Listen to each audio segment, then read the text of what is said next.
Türkmenistan we Pakistan, Türkmenistan, Awganistan, Pakistan, Hindistan gaz geçirici taslamasynyň mali işlerini 2020-nji ýylyň başynda jemlemek barada laşa geldi. Business Recorder neşri bu maglumaty Islamabadda Türkmenistanyň ýokary derejeli delegasiýasy bilen energiýa boýunça federal ministr Omar Ayub Khanyň arasynda bolan duşuşyga salgylanyp habar berýär.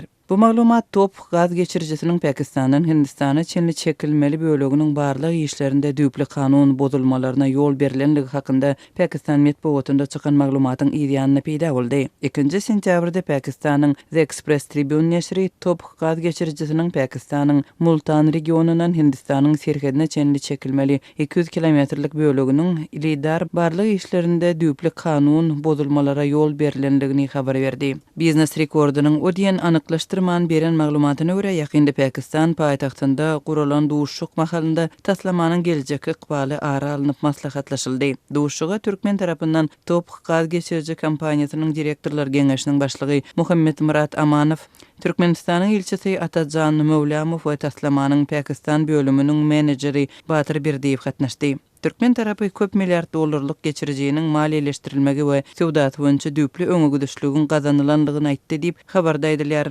Aýdylmagyna görä taslamanyň mali terişdeleriniň 2020-nji ýylyň başynda gutarnykly jemlenilmegine garaşylýar.